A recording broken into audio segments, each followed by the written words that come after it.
Good Sunday morning. I'm Jaden Jefferson, and welcome to this week's Community Focus. Obviously, a big news headline this week was the possibility of UAW workers going on strike.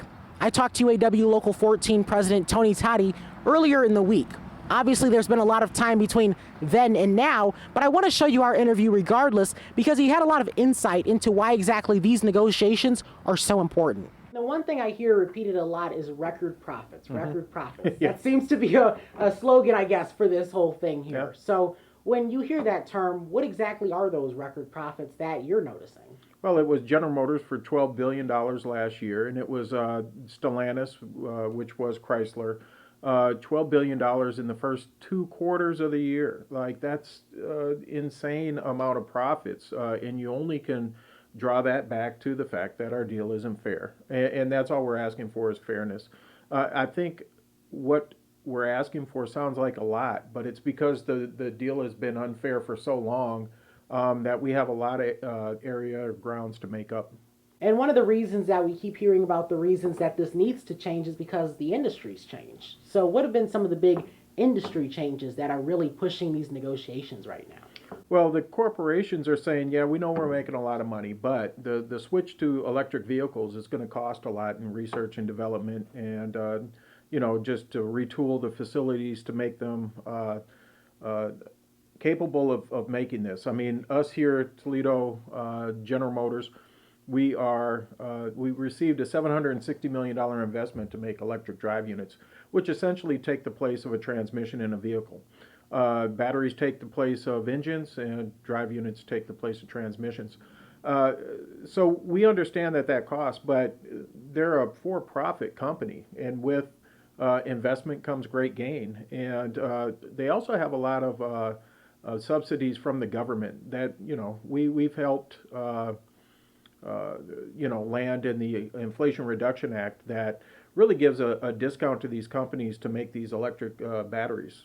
So they're in business for a profit. Profits, you got to invest money to make money. So we can appreciate that, but at the same time, we still deserve the fair deal that we've been denied for over a decade. And obviously that electric vehicles component to all of this is, of course, a big thing that you could see changing in the industry and becoming more mainstream. But one of the things that I think has been noticed, especially as we're talking early in the week, is that this isn't one of those things that's going to be easy. I mean, these negotiations are continuing, and there are still back and forth that is happening. So why do you think this round of negotiations seems to be really stubborn in many ways? Well, we have new leadership at the top, right? So Shawn Fain is our new president. We changed the way that we elected our leadership now. It's a direct vote, one member, one vote. And he's going about it in a different way. Historically, we don't negotiate in the media, and he is in the media negotiating. So it's a change. Also, it's raising the expectations of our members. I like being engaged with our members. There is a potential that the expectations are so high that even a very good deal or even a great deal will be looked upon as not a good deal, and it's because of the heightened expectation. So we'll have a big task to getting a tentative agreement, explaining it to the members, and getting it passed. We could potentially price ourselves out of competition is always a fear. So with these gains that we're asking for, job security better be associated with it, or else within 4 years' time, you'll see a lot of facilities being made in Mexico and in other places other than here, and we could easily lose our work if the price tag of our agreement is too high. A lot of car dealerships, their lots are fairly empty at this point. So what could be the impact of a strike? Yeah, because of the supplier issues, even stretching all the way back to COVID, they're still feeling the effects of that, especially our truck plants. They're down. It feels like every other week because of supplier issues. So the inventory is low for the dealerships to begin with. And that's something that we're concerned about as well, because we don't want our customers to be able to go to other car dealerships and become their customers for life. It's a big purchase is a vehicle. And once you really enjoy that experience, we may never get that customer back. So we're aware of that. But once again, that's on the company to whether we go on strike or not, whether they give us a fair deal or not. So it will be interesting with the dealerships. The other impact, though, is we support the tax base, and the school systems really depend on the auto industry in this town. I've been to a few facilities that closed, and you watch what happens to the tax base in that community when it closes. Willow Run in Lansing and some other places, Janesville, Wisconsin. You look at Lordstown. It devastates their tax base, and their school system really suffers from that. So that's another unintended consequence of our pay being delayed.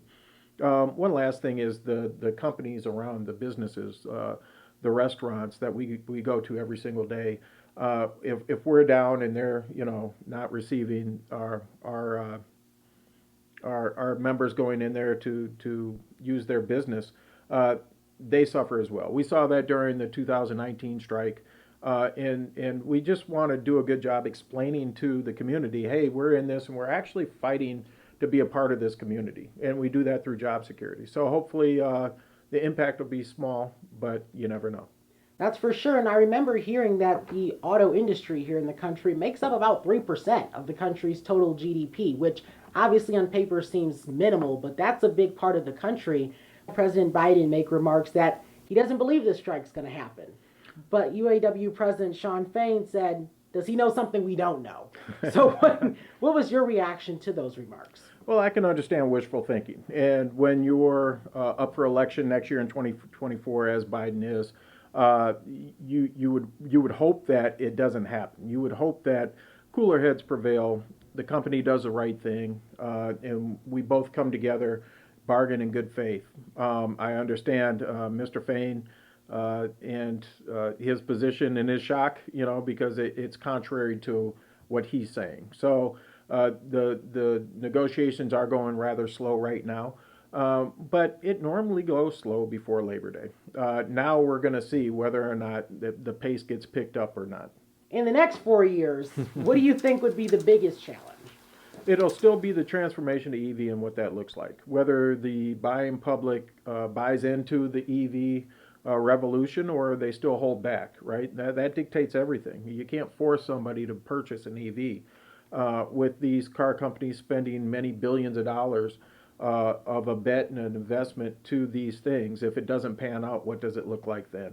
We're in a great position here in Toledo where we make 3 transmissions and the drive units. So we have the best of both worlds. It's not like we're just going all EV. We still have a ways to go before we get there, but the buying public will determine what the next 4 years looks like. And that is this week's Community Focus. Have a great week.